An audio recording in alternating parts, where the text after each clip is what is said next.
Good morning, students. Welcome back. Myself, Dr. Krishna Mishra, Associate Professor Zoology, सम्राट पृथ्वीराज चौहान राजकीय महाविद्यालय अजमेर। हम लोग जो टॉपिक पिछले 3 लेक्चर से हम कर रहे हैं वो है प्लेसेंटेशन इन मैमल्स।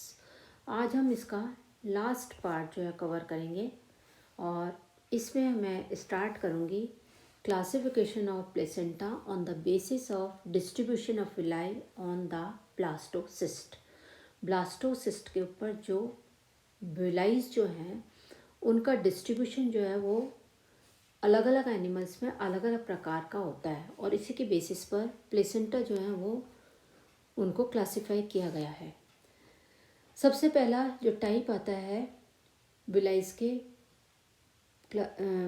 डिस्ट्रीब्यूशन के बेसिस पर वो है डिफ्यूज्ड प्लेसेंटा। इस टाइप का जो प्लेसेंटा होता है उसमें कोरियोनिक विलाइज जो होते हैं वो कोरियन की जो सरफेस होती है उसके ऊपर स्कैटर्ड रहते हैं, यानी कि उसके ऊपर फैले हुए रहते हैं। यह एक नॉन डेसिडुएट टाइप का प्लेसेंटा होता है और यह किस में पाया जाता है? पिग के अंदर, हॉर्स के अंदर और कुछ प्राइमेट्स जैसे कि लेम्यूर के अंदर पाया जाता है। ये है डिफ्यूज टाइप का प्लेसेंटा। यहाँ पर आप देख सकते हैं डायग्राम के अंदर डिफ्यूज टाइप प्लेसेंटा, जिसके अंदर कोरियोनिक वेलाइज जो हैं वो चारों तरफ प्रेजेंट है, फैले हुए हैं, चारों तरफ डिफ्यूज्ड है। नेक्स्ट आता है कॉटिलेडनरी टाइप्स का प्लेसेंटा। कॉटिलेडनरी जो होता है वो इस टाइप का होता है जो कि काऊ के अंदर प्रेजेंट होता है। इस तरीके के प्लेसेंटा में जो विलाइज जो होते हैं वो पैचेस की फॉर्म में होते हैं। ये देखिए पैचेस हैं, ये स्मॉल पैचेस यहाँ पर, इस जगह पर अलग अलग पैचेस हैं विलाइज के, उसकी फॉर्म के अंदर ये प्रेजेंट होते हैं और इन पैचेस को जो है वो कॉटिलेडॉन्स कहते हैं और इसीलिए इस टाइप के प्लेसेंटा को कॉटिलेडनरी प्लेसेंटा कहते हैं। इस टाइप का प्लेसेंटा जो होता है शीप के अंदर होता है, डियर में होता है, कैटल्स के अंदर होता है और यह जो है यह भी नॉन डेसिडुएट टाइप का प्लेसेंटा होता है। थर्ड है जोनरी प्लेसेंटा। जोनरी जैसा कि इसके नाम से पता चल रहा है, zone. The villi they are arranged in the form of a girder-like belt which encircle the middle of the chorionic sac। यानी कि इसके अंदर जो विलाइज होते हैं एक बेल्ट की फॉर्म के अंदर होते हैं। देखिए ये यहाँ पर ये जोन है जो कि कोरियन को जो है उसको बीच में से बेल्ट की तरफ चारों तरफ से घेरे हुए है। तो इस टाइप का जो प्लेसेंटा होता है इसको अपन बोलते हैं जोनरी प्लेसेंटा। जोनरी प्लेसेंटा जो होता है वो डेसिडुएट टाइप का होता है और ये कैट के अंदर, डॉग्स के अंदर पाया जाता है। अब होता है डिस्कॉइडल टाइप का प्लेसेंटा। डिस्कॉइडल टाइप का जो प्लेसेंटा होता है उसमें विलाइज जो होते हैं वो एक डिस्क की फॉर्म में, डिस्क शेप के अंदर प्रेजेंट होते हैं। यदि डिस्कॉइडल प्लेसेंटा जो है उसके अंदर केवल एक ही डिस्क होती है तो उसको अपन बोलते हैं मोनोडिस्कॉइडल प्लेसेंटा और यदि उसमें 2 डिस्क होती हैं तो उसको बोलते हैं by discoidal placenta. Discoidal placenta ये डेसिडुएट टाइप का होता है और ये bat, rat, rabbit, insectivorous, porcupine उनके अंदर प्रेजेंट होता है। बाई डिस्कॉइडल प्लेसेंटा जब विलाइज जो होते हैं वो 2 डिस्क में होते हैं तो ये जो है बाई डिस्कॉइडल कहलाता है और ये जो है मंकीज़ के अंदर प्रेजेंट होता है। नेक्स्ट है मेटा डिस्कॉइडल प्लेसेंटा। इस टाइप का प्लेसेंटा जो है ह्यूमन बींग्स में होता है और एंथ्रोपोड्स, पॉइट एप्स के अंदर प्रेजेंट होता है। The early blastocyst it is covered with the villi but later they disappears from its surface, persisting on a small disc shaped area attached to uterine wall। इसमें शुरू में तो जो है विलाइज जो होते हैं वो चारों तरफ कवर किए रहते हैं ब्लास्टोसिस्ट को, बाद में वो डिसअपियर हो जाते हैं पूरी सरफेस के ऊपर, केवल एक छोटी सी डिस्क की शेप में अटैच रहते हैं। इस तरीके के जो सेकेंडरी डिस्कॉइडल प्लेसेंटा होते हैं उसको मेटा डिस्कॉइडल प्लेसेंटा कहते हैं। यानी कि शुरू में डिस्कॉइडल नहीं होते, बाद में डिस्कॉइडल फॉर्म में आते हैं तो उनको अपन बोलेंगे सेकेंडरी या मेटा डिस्कॉइडल टाइप का प्लेसेंटा जो कि ह्यूमन बींग्स के अंदर प्रेजेंट होता है। अब हम प्लेसेंटा के एक इम्पॉर्टेंट एस्पेक्ट की तरफ आते हैं कि फंक्शंस ऑफ प्लेसेंटा, प्लेसेंटा का क्या कार्य हैं जो प्लेसेंटा करता है। प्लेसेंटा एक बहुत ही इम्पॉर्टेंट एम्ब्रियोनिक अडेप्टेशन है और ये बहुत ही इम्पॉर्टेंट फंक्शंस जो होते हैं उनको सर्व करता है। उसमें एक तो है nutrition. Through placenta nutrients like the carbohydrates, amino acid, fats, inorganic salts और water they etcetera they passes from the maternal blood into the embryo. Mother से एम्ब्रियो के अंदर बहुत सारे न्यूट्रिएंट्स जो होते हैं वो प्लेसेंटा के थ्रू ही जाते हैं। दूसरा है रेस्पिरेशन। प्लेसेंटा जो है वो रेस्पिरेशन जो है उसमें हेल्प करता है।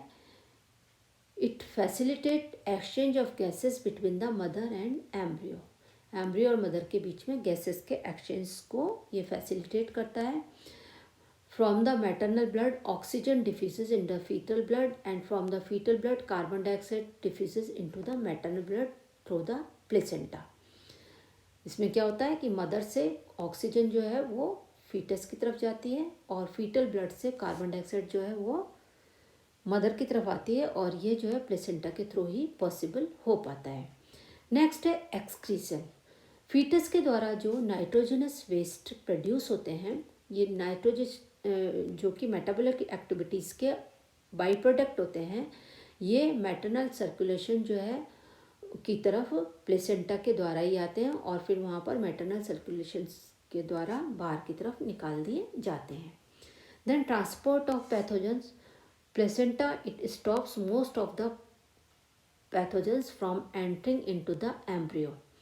However, certain pathogens like viruses they are able to diffuse from the placenta. यानी कि अधिकांश पैथोजेंस जो होते हैं वो तो प्लेसेंटा को एक तरह से क्रॉस नहीं कर पाते हैं, लेकिन वायरसेस जो होते हैं वो प्लेसेंटा को क्रॉस करते हैं। इसलिए प्रेगनेंसी के दौरान यदि मदर को कोई भी वायरल इन्फेक्शन होता है जैसे कि small pox, measles, rubella, syphilis, तो ये वायरस जो होता है फीटस के अंदर प्लेसेंटा के थ्रू एंटर कर जाता है और फीटस को अफेक्ट करता है और इस तरीके की इस वजह से कई बार जो फीटस है उसके अंदर कॉन्जेनाइटल डिफॉर्मिटीज हो जाती हैं, यानी कि बर्थ डिफेक्ट्स जो हैं वो आ जाते हैं। नेक्स्ट जो फंक्शन है वो immunity. Antibodies which develops in the blood of the mother against certain diseases like measles, smallpox, diphtheria, etc. passes through the placenta into the fetus and provide passive immunity to it. यानी कि जो placenta होता है वो एक passive immunity जो है उसको भी फीटस के अंदर डेवलप करता है और ये इम्यूनिटी जो है मदर से प्लेसेंटा के थ्रू फीटस में आती है। Storage of substances. Placenta it stores materials like fat, glycogen and iron. इनका स्टोरेज करता है placenta. Endocrine glands. Placenta endocrine glands की तरह भी काम करता है। इससे बहुत से हार्मोन्स लाइक प्रोजेस्टेरॉन, एस्ट्रोजेंस और प्लेसेंटल गोनेडोट्रोपिन्स का सिक्रीशन होता है और ये सारे हार्मोन्स जो होते हैं वो प्रेगनेंसी जो है उसको रेगुलेट करने का काम करते हैं और फीटस जो है उसको न्यूट्रिशन का भी काम होता है। Then transport of drugs. कुछ ड्रग्स जो कि मदर के द्वारा ली जाती हैं प्रेगनेंसी के दौरान वो प्लेसेंटल बैरियर को पार करके और फीटस तक पहुंच जाती हैं। इनमें से जो कुछ ऐसी भी ड्रग्स होती हैं जो कि बहुत ज़्यादा डेवलपमेंटल डिफॉर्मिटीज़ जो हैं उनका कारण बनती हैं और इसका एक बहुत ही वेल एस्टेब्लिश्ड एग्जाम्पल है थैलिडोमाइड। थैलिडोमाइड नाम की जो ड्रग होती है यदि प्रेग्नेंट वुमेन्स को, फीमेल्स को नोजिया और मॉर्निंग सिकनेस जो है उससे बचने के लिए दी जाती है। यह ड्रग जो है वो डेवलपिंग एम्ब्रियो के अंदर बहुत सी डिफॉर्मिटीज़ जो हैं उनको डेवलप करती है, जैसे कि लिम्स, एलिमेंट्री कैनाल और हार्ट जो है बच्चे के वो इससे इफ़ेक्ट होते हैं। सिमिलरली क्विनीन और एस्पिरिन जो है वो भी टेराटोजेनिक पाई गई हैं, तो इसलिए ये ड्रग्स जो है वो जनरली अवॉइड करनी चाहिए। इस प्रकार से प्लेसेंटा जो है बहुत ही इम्पॉर्टेंट स्ट्रक्चर होता है जो कि मदर और फीटस टिश्यू के बीच में एक कनेक्शन का काम करता है, सब्सटेंसेस का एक्सचेंज करता है। इसके अलावा ये एक सेमी परमेबल मेम्ब्रेन का काम भी करता है, जो कि कुछ सब्सटेंसेस को इसमें से पास होने देता है और कुछ को रोकता है। इस तरीके से प्लेसेंटा जो है वो इंटीमेट कांटेक्ट जो है वो होता है मदर और फीटस के बीच में। The number of placental barrier जो होते हैं वो डिफरेंट प्लेसेंटा जो हैं उसके अंदर अलग अलग हो सकते हैं। तो ये था पूरा प्लेसेंटेशन इन मैमल्स के कंप्लीट लेक्चर्स, जो कि हमने 4 पार्ट में कंप्लीट किए। नेक्स्ट अब हम मिलेंगे अगले टॉपिक के साथ। Thank you.